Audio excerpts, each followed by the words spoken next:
రాష్ట్ర వ్యాప్తంగా సంచలనం సృష్టించిన రాజలింగమూర్తి హత్యపై పోలీసులు సమగ్ర దర్యాప్తు చేస్తున్నారు.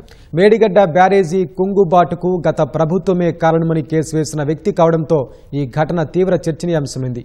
గతంలో రాజలింగమూర్తిపై భూ తగాదాల కేసులుండటంతో పోలీసులు ఈ కోణంలోనూ ఆరా తీశారు. భూపాలపల్లిలోనూ పోలీస్ స్టేషన్ ఎదురుగా ఉన్న 319 సర్వే నంబర్లో 2.25 ఎకరాల భూమి ఉంది. అందులోని 1 ఎకరాన్ని సింగరేణి యాజమాన్యం రోడ్డు నిర్మాణానికి సేకరించగా మిగిలిన 1.25 ఎకరాలపై రేణుకుంట్ల కొమరయ్య, బుర్ర చంద్రయ్యల మధ్య వివాదం నడుస్తోంది. హనుమకొండలోని ఓ న్యాయవాదితో కేసు వేయించి 1.25 ఎకరాలను కోర్టు ద్వారా రేణుకుంట్ల కొమరయ్యకు వచ్చేలా రాజలింగమూర్తి చొరవ చూపారు. ఫీజు కింద 6 గుంటల భూమిని ఇచ్చేందుకు కొమరయ్య ఒప్పుకున్నారని, అందులో 4 గుంటలు న్యాయవాది భార్య పేరిట, 2 గుంటలు రాజలింగమూర్తి భార్య పేరిట రిజిస్ట్రేషన్ చేసినట్లు తెలిసింది.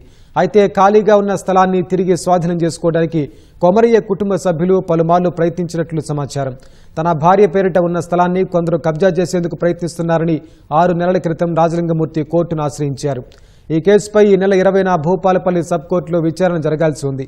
వివాదం నేపథ్యంలో రాజలింగమూర్తిని బుధవారం రాత్రి భూపాలపల్లిలో కొమరయ్య కుటుంబ సభ్యులే హత్య చేసి ఉంటారని పోలీసుల ప్రాథమిక విచారణలో తేలినట్లు సమాచారం.